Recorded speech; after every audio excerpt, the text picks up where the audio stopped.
까지 말씀입니다. 지난주에 이어서 로마서 1장 8절에서 17절까지 우리 좀 쉬운 성경을 가지고 이렇게 번역한 내용 있죠. 그 화면을 보면서 우리 본문을 같이 저와 여러분 한 절씩 번갈아서 읽도록 하겠습니다. 나는 여러분으로 인해서 하나님께 감사드립니다. 그것은 여러분의 믿음이 세상에 널리 알려지고 있기 때문입니다.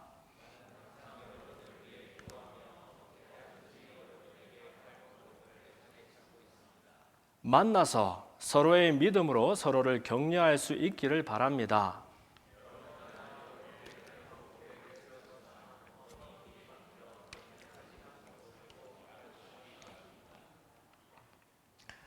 내가 이토록 여러분을 만나려는 것은 여러분에게 진정으로 행복한 사람이 되는 특별한 비밀을 전하고 싶어서입니다.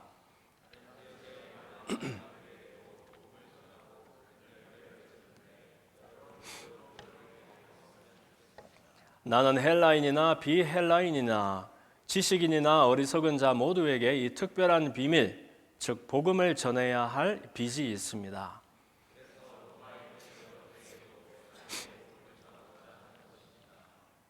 우리 16절, 17절은 같이 한번 읽어봅시다. 시작. 나는 복음을 부끄럽게 여기지 않습니다. 왜냐하면 복음에는 모든 믿는 자를 구원하시는 하나님의 능력이 들어있기 때문입니다. 복음을 통해 하나님의 의가 드러납니다. 하나님의 의는 믿음에서 시작하여 믿음으로 끝이 납니다. 이것은 하박국서에서 오직 의인은 믿음으로 말미암아 살리라 한 것과 같습니다. 아멘.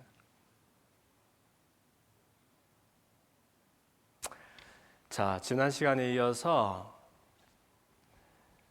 로마서 1장의 16절, 17절을 우리가 조명하면서 읽어보게 되는데요.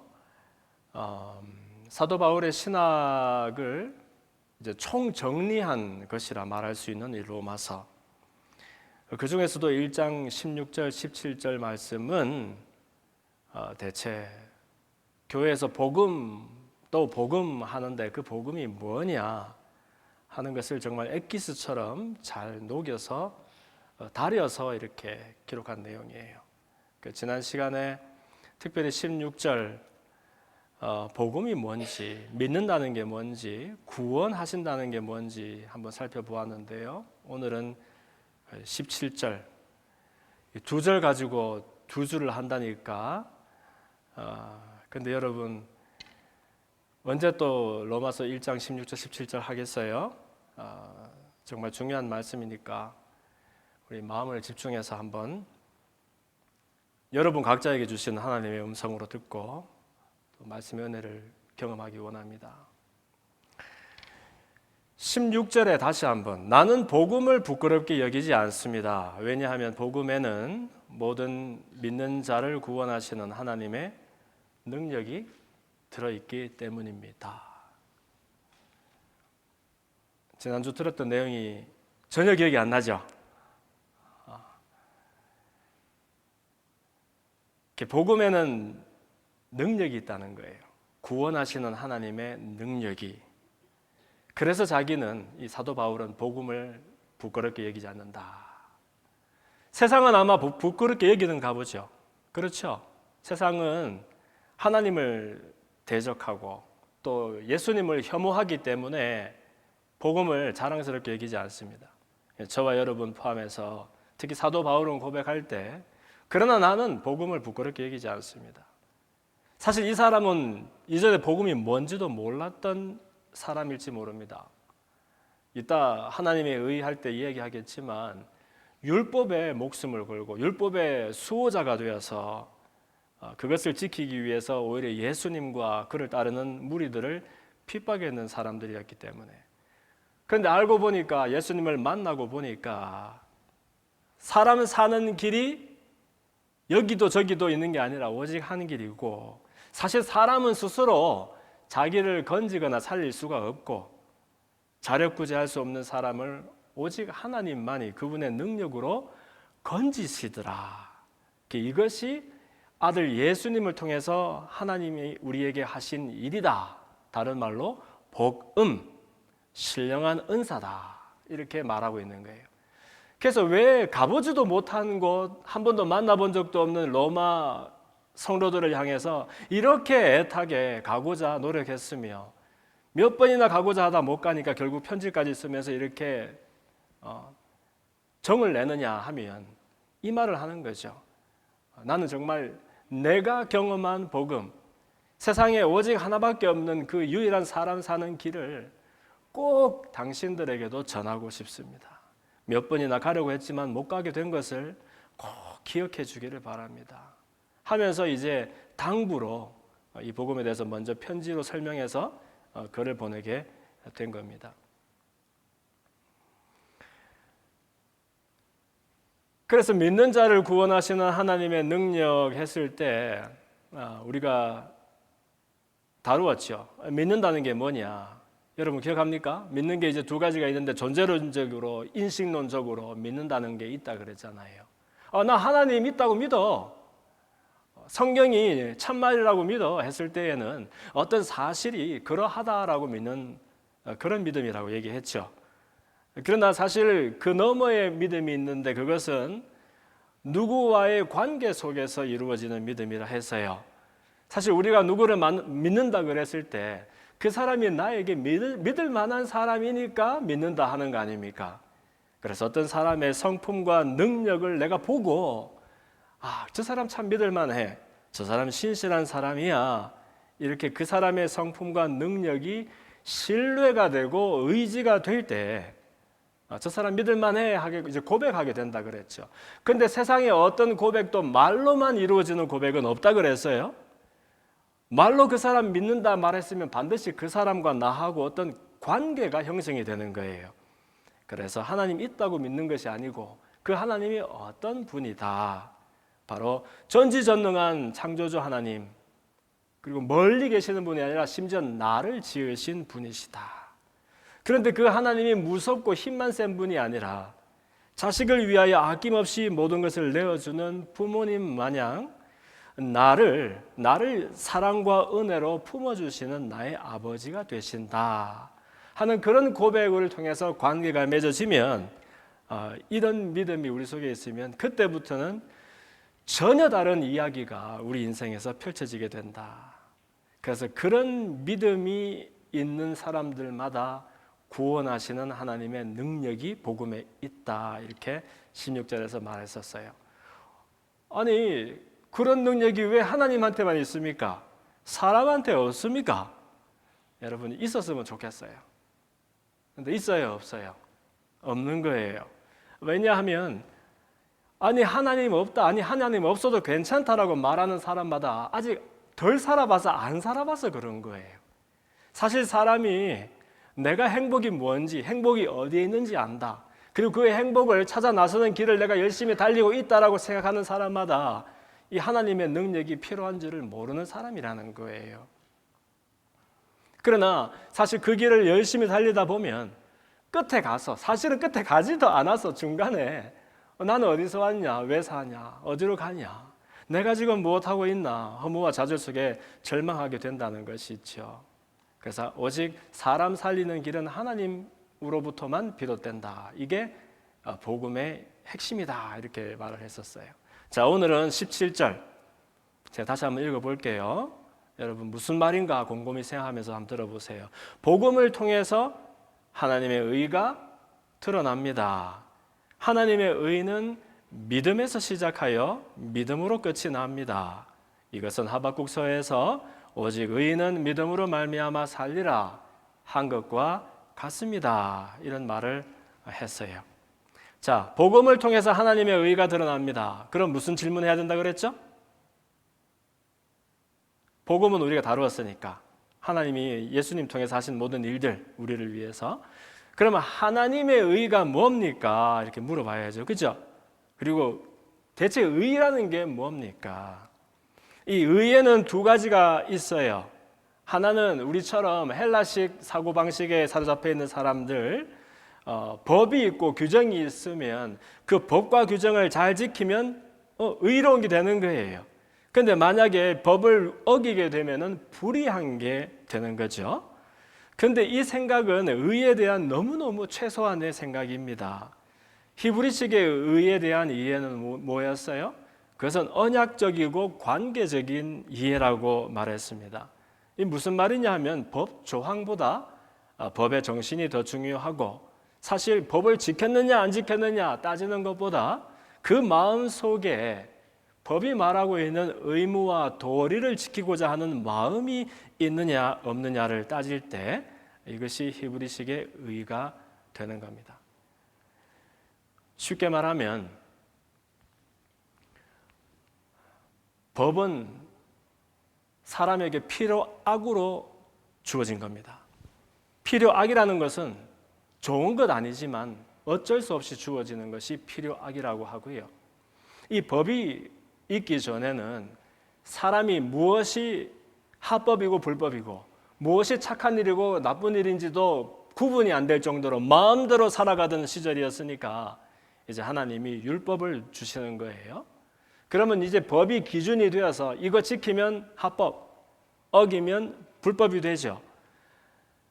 그런데 여러분, 이 율법이라는 것은 교통법규만 있는 게 아니잖아요. 교통법규도 다 지키기 쉽지 않지만 사실 여러분들이 한번 마음속으로 이건 옳다, 저거는 그러다 해서 막 법을 만들어 보세요. 그 법을 일평생 틀림없이 지킬 수 있는 사람이 있을까요, 없을까요? 없는 거예요. 그래서 율법은 우리에게 무엇으로 주어지느냐? 우리가 얼마만큼 이 선을, 의로움을 지키지 못하는 실력 없는 사람인가 하는 것을 가르쳐 주기 위해서 우리에게 주어진 것이고요. 결국에는 그 율법 때문에 절망하도록 나는 법을 지킬 수 없는 사람이고 내 속에는 의라고는 하나도 없구나. 나는 선을 이해하고 지킬 수 있는 실력이 없는 사람이구나 하는 것을 깨달아서 좌절하도록 만드는 것이 법의 역할이라는 거예요. 참 신기하죠. 왜 사람을 좌절하도록 이렇게 법을 주셨을까? 그렇다면 하나님의 의라는 것은 뭐가 다르길래? 이 대목 중요합니다. 집중. 아까 히브리식의 의는 사람의 의무와 도리를 다 지킬 때 의가 된다고 그랬어요. 의무와 도리를 줄이면 무슨 말입니까? 의무와 도리. 의리 아닙니까? 의리. 의리를 지키면 의가 된다니까요. 그런데 의리 그러면 여러분 떠오르는 게 있죠. 이렇게 뭐 착하게 살자 문신 새겨놓고 막 형님들, 깍두기들 오셔가지고 조직에서 쓰는 단어가 의리 아닙니까? 내가 우리 형님의 은혜를 생각하면 이 일을 하면 내가 깜빵에 갈지라도 내가 의리를 지켜야지. 내가 조직과 형님의 안녕을 위해서 희생해야지. 이러면서 자기들 나름대로 의무와 도리를 지키려고 애를 쓰잖아요. 이런 예는 사실은 율법, 그러니까 이 법하고는 조금 반대되는 이야기죠. 법으로 통제할 수 없는 세계의 이야기죠, 그렇죠? 그런데 법으로 통제할 수 없는 세계의 이야기일 뿐만 아니라 사실 법을 초월하는 이야기이기도 해요. 무슨 말이냐면 하나님이 사람과 달리 하나님이 하나님다우신 그 부분을 우리는 하나님의 의라고 말합니다. 그러니까 하나님은 사람을 향해서 비록 사람이 하나님께 끝없이 불순종하고 반역할지라도 하나님은 끝까지 참으시면서 그분의 사람들을 향하신 사랑의 약속을 지키시는 분이라는 거예요. 심지어 하나님의 백성들과 언약을 맺으실 때에도 나는 너의 하나님이 되겠다. 너는 나의 백성이 되어라. 그런데 이 백성들이 하나님과 신의를 지킵니까? 안 지킵니까? 안 지켜요. 나빠서가 아니라 원래 사람은 지킬 수가 없는 거예요. 그런데 끝없이 불순종하고 반역하는데 하나님은 끝까지 그분의 신실하심, 믿을만하심, 그 성품을 지켜내세요. 어디까지? 심지어 아들을 내어주시기까지. 그 아들은 아버지와 되게 많이 닮은 아들이 아니라 아버지와 똑같은, 격이 똑같은 아버지를 대신하는 것이 아들이거든요. 그래서 아들을 내어주시기까지 그분의 신실하심을 지켜내셨던 하나님. 이것은 결국 하나님만 하실 수 있고 하나님만 의가 된다는 것을 의미합니다. 다른 말로 하면 사람 속에는 의가 없습니다, 여러분.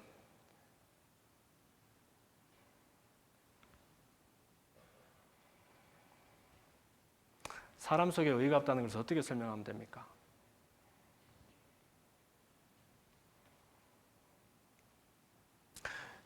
주보에 목회서신을 제가 담았는데 거기에 톨스토이의 사람은 무엇으로 사는가 하는 소설책 이야기를 잠시 제가 적었었어요. 거기 보면은 이제 미가엘 선지자가 하나님의 임무를 받고서 땅에 떨어지죠. 그래서 이 세상에서 세 가지 질문에 대한 해답을 찾도록 하나님 명령하십니다. 그 세 가지 질문은 첫 번째는 뭐였어요? 사람에게 여전히 남겨진 것이 무엇이냐? 두 번째는 뭐였어요? 사람에게 주어지지 않은 것은 무엇이냐? 세 번째는 사람은 대체 무엇으로 사느냐 하는 질문을 바꿔서 땅에 떨어진 거죠. 그 중에서 이 세 가지 이야기가 나오는데 그 시몬이라는 구두수성공의 집에서 그 사람들의 도움을 받으면서 6년이라는 시간을 보낼 때 어느 날인가 이제 덩치가 정말 거인 같은 그런 부자가, 무례한 부자가 그 집을 찾아오죠. 그러면서 구두 만드는 가죽을 던지면서 1년을 신어도 닳지 않는 신발을 만들어내라. 그 신발 만들면 너희들에게 큰 돈을 주겠지만 못 만들면 내가 벌을 내리겠다. 그런 무례한 명령을 던지고 갑니다. 그때에 이 미가엘, 사실은 천사죠. 미가엘이 야릇한 미소를 짓습니다. 사실 두 번째 미소입니다. 그리고서 이제 조금 지나니까 바로 그 부자의 하인이 다시 구두방을 찾죠. 그러고서 하는 말이 미안합니다. 사실은 우리 부자 주인이 급사를 했습니다. 그 주인이 여러분들한테 부추를, 장화를 만들어 달라고 시켰다는 걸 들었는데 장화 만들 필요 없습니다. 이제는 이 사람 장례식 때 이 사람에게 신길 샌들이, 슬리퍼가 필요합니다. 사실은 미가엘은 그 내용을 벌써 알았던지 샌들을 만들고 있었거든요. 이게 뭐예요? 그러면서 이 미가엘이 하는 설명이 뭡니까? 사람에게 남아있는, 사람의 마음이 여전히 남아있는 것은 사랑이었다 하는 대답이었고, 그리고 사람에게 주어지지 않은 것이 있다면 그것은 사람은 자기에게 무엇이 필요한지를 모르는 존재라는 것을 알게 되었다라고 말을 합니다. 이 부자는 돈이 많고 그렇게 권력이 있는 사람이었지만 당장 내일 자기에게 일어날 일이 무엇인지 알지를 못했다는 거예요. 더더군다나 내일 일어날 일만 모르는 것이 아니라, 장래 일만 모르는 것이 아니라, 그 이야기는 바로 지금 나에게 무엇이 필요한지를 모른다는 것이 사람의 현주소라는 거죠. 자기에게 장화가 필요한지 샌들이 필요한지도 몰라가지고서 그렇게 거들먹대는 사람 얼마나 한심하겠습니까? 그래서 이 이야기는 결국 사람에게는 내게 무엇이 선한지, 무엇이 나쁜 것인지, 무엇이 나에게 필요한지, 내가 행복해지기 위해서는 어디로 가야 하는지 하는 것을 아는 것이 주어지지 않았다 하는 것을 말하고 있어요.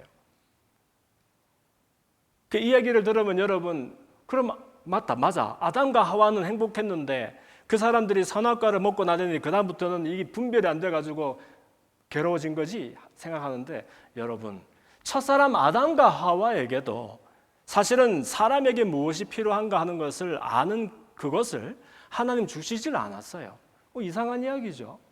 이게 무슨 말입니까? 선악과의 원래 이름이 뭡니까? The fruit of the tree of knowledge of good and evil 아닙니까? 무슨 나무 이름이 이렇게 길어요? 이게 무슨 말이에요? 선과 악이 무엇인지 알게 하는 지식을 주는 나무라는 거잖아요. 첫 사람은 그런 지식이 필요가 없었죠. 사실은 하나님이 의이시고 하나님만 의가 되십니다. 하나님만 온전히 그의 신실하심을 지켜낼 수 있는 능력이 있으신 분. 그래서 사람은 원래 하나님의 의 속에 있으면 자동으로 의가 되고, 하나님 품 안에 있으면 가장 완벽한 선 안에 있는 것이고, 나에게 무엇이 좋은 걸까? 나쁜 것일까? 내가 행복해지려면 무엇을 찾아야 될까? 이루어야 될까? 고민할 필요도 없고 할 수도 없는, 그러면서 하나님 안에서 만족과 행복을 누리도록 지어진 것이 사람의 원래 모습이라는 거예요. 그런데 선악과를 따먹으니까, 먹지 말라는 거 먹으니까 그 사단이 난 거 아니냐, 우리는 얘기를 하는데, 먹지 말라는 거 먹었던 불순종 때문에 그렇게 일이 된 것이 아니라, 사실은 그것은 사람의 고집과 자기 의잖아요. 내가 이 열매를 먹고 정말로 세상에 무엇이 선하며 악한지를 내가 구별 한번 해보겠다. 무엇이 내 인생이 행복하게 되는 것인지 비결을 내가 찾고 정의하고 그 길을 내가 한번 열심히 살아보겠다 하는 자기 주장과 자기 고집이 내 속에 들어가게 된 거 아니냐, 이 이야기입니다. 그래서 여러분, 사람에게는 의라는 것이 조금도 없는 거예요. 목사님 진짜로 없습니까? 조금 있지 않습니까? 나도 우리가 어떻게 살아야 되는지, 뭐가 의고 불인지 구별할 줄 압니다. 그래도 상식이라는 것이 있어서 무엇이 착한 것이고 나쁜 것인지 항상은 아니지만 좀 구별합니다. 여러분, 그것은 우리가 말하는 그 선과 악은, 우리가 말하는 의와 불의는 정말로 축소되어서 눈꼽만치도 안 되는 그런 선과 악이고 의와 불의의 이야기예요. 정말로 우리가 의와 불의에 대해서 안다면, 그래서 대충 커먼 센스라는 것이 있어서 사람들마다 조금씩 다르지만 큰 틀에서는 우리가 의와 불의를 아는 사람들이라면 어떻게 이 세상에 오늘날 전쟁의 소식이 끊이지 않을 수가 있으며, 우리가 정말로 내가 행복해지는 길이 무엇인지 알고 나를 불행하게 만드는 것이 무엇인지 알아서 피할 수 있다면, 선과 악이 그래서 정의가 되고 이해가 된다면 어떻게 이 자리에 있는 사람들마다 걱정, 근심, 염려가 그렇게 끝이 없을 수가 있겠습니까? 사람에게 문제가 되는 것은 악만 문제가 되는 것이 아니라 우리 속에 들어있는 선은 악과 똑같은 크기와 무게로 우리에게 큰 낭패를 가져다 줍니다. 우리 이 지구촌에 불행을 가져다 준 것이 불의만 문제가 아니라 사실은 사람 속에 들어있는 이 의라는 것이 우리가 그렇게 고집하는 이 불의와 이 똑같은 크기와 무게로 우리를 짓누르는 것입니다. 세상 천지의 전쟁 중에서 의의 이름으로 일어나지 않는 전쟁이 어디 있으며, 사람 간에 다투는데 서로가 이야기하는 선한 것 때문에 다투지 않는 사람들이 어디 있느냐는 말이지요. 그러니까 여러분, 우리는 선악, 의, 불의를 맨날 말하면서 살고 그런 것 같지만 사실은 조금도 알지 못하는, 이 조금도 알지 못한다는 증거가 뭡니까? 그래서 우리 속에 있는 의라는 게 그게 뭐예요? 정체가 도대체 자기의라는 거예요. 자기의. 내가 봤을 때 내가 옳다는 거예요. 그걸 어떻게 알 수 있느냐? 그러니까 나하고 다른 의를 만나면 그것은 불의가 되어야 내가 의가 되니까, 그렇게 그냥 내가 조금 나아 보이는 그것으로 으스대다가 나보다 조금 못한 의를 만나면 그렇게 짓누르고 핍박을 하다가, 내가 봤을 때 불의처럼 보이는 거 만나면 그냥 막 흥분이 되어가지고 분노하며 저주하다가 그렇게 살아가다 끝이 나는 것이 우리들의 인생 이야기라는 것입니다. 그래서 의라는 것은 사람이 정하는 게 아니에요. 사람 생각에는 그냥 좀 법이 있어서 그렇죠. 우리는 그냥 법에 비추어서, 내가 정한 규정에 비추어서 이게 옳다, 그르다, 이거밖에는 말할 수 없는 거예요. 오직 한 분 하나님은 참으로 의로우시고 그분 자체가 의이십니다. 그래서 사람이 죄를 지었다 할 때에는 나쁜 일에서 죄를 짓는 것이 아니고, 하나님 앞에서의 범죄의 정의가 뭐예요? 하나님에게서 떨어져 나가는 것, 의이신 하나님 품 안에 있지 아니하고 그분을 벗어나는 것이, 그것이 불의가 되고 그것이 죄가 되는 것이지요. 그래서 톨스토이 소설도 그런 얘기를 하지만, 사람은 자기가 행복해지는 길이 어디에 있는지, 행복해지기 위해서 무엇이 필요한지를 알 수가 없게 된 사람이다. 나의 처지가 이해가 안 되니까 하나님이 구해지지도 않고, 나의 이 비참한 지경이 헤아려지지 않으니까, 몰라요, 아직 덜 살아봐서 안 살아봐서 그런지는 모르겠지만 하나님이 주시는 이 구원의 소식, 그 복음이 믿어지지를 않는 것입니다. 자, 그런가 하면 또 계속 한번 읽어볼게요. 하나님의 의는 믿음에서 시작해서 믿음으로 끝이 납니다. 이 믿음에서 시작해서 믿음으로 끝이 난다는 이야기는 모든 게 다 믿음으로 된다는 이야기예요. 다른 말로 하면 믿음에서부터 믿음에까지, 아니면 믿음을 통해 시작해서 믿음을 향하여, 그리고 처음부터 끝까지 모두 믿음으로, 이런 표현이 되는 겁니다. 이 얘기는 뭐냐 하면, 우리가 아까 믿는 자를 구원하시는 하나님의 능력이 복음이다 했을 때, 이 믿음도 하나님이 주신 것이구나. 그렇죠? 우리는 구원을 한 번에 받습니다. 사실 그런데 내가 하나님을 찾아서 내가 하나님을 믿은 것처럼 생각되지만, 이 믿는다는 일 자체도 사실 기적과 같은 일이어서 하나님이 선물처럼 우리에게 주시는 거예요. 어떻게 알 수 있느냐? 로마서 5장 8절 말씀을 보면 우리가 아직 죄인 되었을 때에 그리스도께서 우리를 위하여 죽으심으로 하나님께서 우리에게 대한 자기의 사랑을 확증하셨다라고 말씀하세요. 그러니까 아직 우리가 죄인 되었을 때에 이 말은 의이신 하나님으로부터 떨어져 나와서 의가 뭔지 불의가 뭔지 선이 뭔지 악이 뭔지 내가 구원받을 처지 물에 빠져 죽어가고 있는지 없는지 그것도 알지 못하는 그런 지형에 놓여 있을 때에 이미 하나님은 아들을 죽이심으로 우리를 향한 그분의 사랑을 확증해 주셨다. 그러니까 우리 속에 혹시 믿음이 겨자씨만한 믿음이라도 있다면 그것은 하나님이 먼저 일방적으로 선물처럼 주신 것이고 우리는 그 구원을 받은 것이라는 말이에요. 구원은 우리가 취하는 것이 아니고 받은 것이라는 말이 맞습니다. 그런데 오늘 본문에 왜 믿음에서 시작해서 믿음으로 끝이 나느냐? 믿음이 뭐 한 개가 아니고 둘, 셋이냐 할 수 있는데 여러분 그렇습니다. 시작하게 하는 것도 믿음이었지만 이 구원은 한 번에 우리가 받지만은요. 그러나 일평생 주님 앞에 갈 때까지 그 구원을 이루어가는 것이 또 구원이라는 말이에요.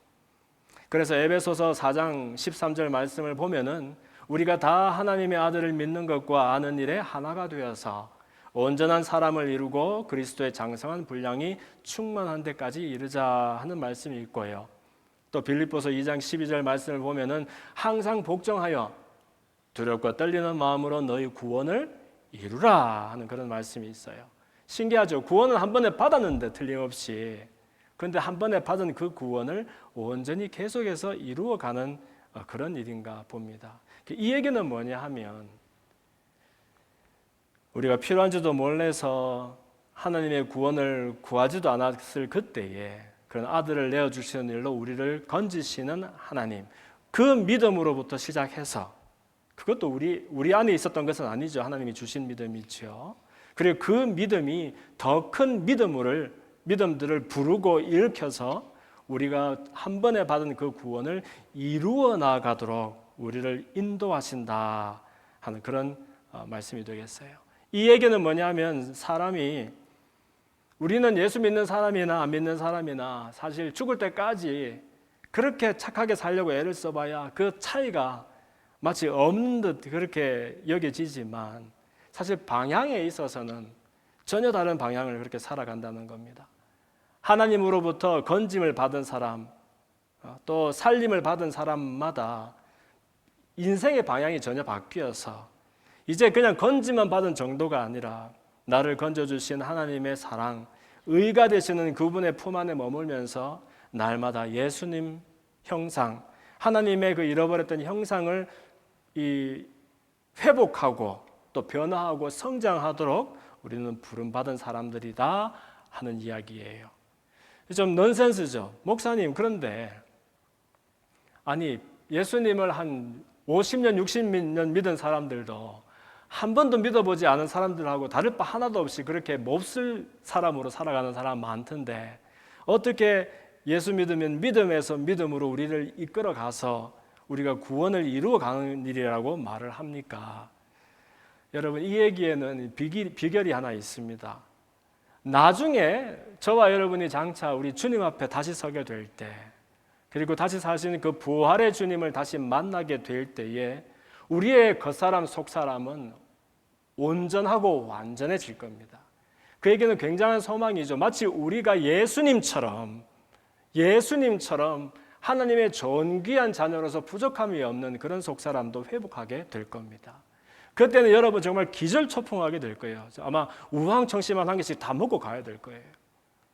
그런데 그럼 이 땅에서 사는 이야기는 어떻게 되느냐? 이 땅에서는 우리가 아무리 착한 사람, 훌륭한 사람, 위대한 사람으로 변모가 되어도 나중에 장차 우리 주님 앞에 서서 우리가 회복할 그 영광스러운 모습에 비하면 마치 조금도 그런 것이 없었던 사람인 것처럼 그렇게 살다가 가는 것이 이 땅에서의 이야기라는 것이죠. 그러니까 여러분 더 소망이 되죠. 우와, 내가 아는 사람 중에서 제일로 고상한 사람도 나중에 내가 예수님 안에서 회복할 그 온전한 속사람에 비하면 아무것도 아니란 말입니까? 그렇습니다. 그러니까 사실 이 땅에서는 이 고난과 또 역경과 도전과 문제들을 만나면서 낙심하라고 그렇게 하는 것이 아니라 얼마만큼 우리 속에는 의의가 없고 얼마만큼 우리 속에는 착한 것이 없는가 하는 것을 뼈저리게 느껴서 진정한 의의가 되시고 모든 것에서 온전하신 하나님을 신뢰하고 의지하면서 살아가는 연습의 시간이다. 이렇게 말할 수 있을 거예요. 그러므로 저와 여러분은 이제 날마다 이 16절, 17절 말씀 사실 저는 한 3번 정도는 더 해야 될 것 같아요. 17절만 가지고. 근데 뭐든지 과하면 과유가 불급이니까. 자, 그래서 말씀을 정리를 하는데 여러분 이 16절, 17절 말씀을 꼭 한번 다시 집에 가서 또 묵상하면서 나는 과연 참 의가 되시는 하나님 앞에 잘 연결되어 있는 사람인가 늘 살펴보았으면 좋겠어요. 말로 끝나는 고백이 없다 그랬죠. 하나님이 하나님이십니다. 나는 그 하나님의 존귀한 사람입니다. 하나님은 나의 하나님이 되십니다. 그 하나님의 성품에 대해서 신뢰와 의지가 생기게 되면 그리고 그것 때문에 하나님과 우리가 그런 관계 속에 들어가게 되면 우리 생에는 전혀 다른 그런 이야기들이 펼쳐지게 될 겁니다. 그리고 그 놀라우신 분이 남도 아니고 바로 나를 아낌없이 사랑하시고 24시간 365일 나에게 주목하시는 나의 좋으신 하나님이시라는 나의 아버지시라는 것을 생각하면 여러분의 삶 가운데에 심지어 고난의 자리에서도 큰 소망이 될 것입니다. 이 복음에 우리가 이해가 되고 닻을 내린 사람마다 그때부터는 자기가 살아가는 것이 아니라 이 복음이 그 사람을 지배하고 이끌어가게 됩니다.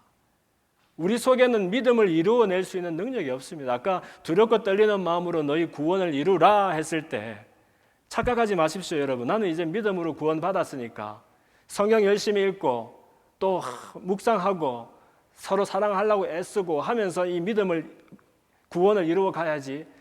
넌센스입니다. 이건 착각입니다. 그게 아니고 복음의 닻을 내리고 이 복음이 우리의 멱살을 잡고서 날마다 끌고 나갈 때 이상하게 이전 같으면 쳐다보지도 않을 그 일에 내 마음이 가고 이상하게 이전 같으면 내가 전혀 가치를 부여하지 않던 그 일이 소원이 되고 그러니까 여러분 먼저 우리 속의 소원이 어떻게 바뀌는가 하는 것을 믿음의 눈으로 관찰을 해야 되는 거예요. 아니 내 힘으로 내 구원을 이루는 줄 알고 그렇게 달려갔더니 달려봤잖아요. 우리 다 해봤잖아요.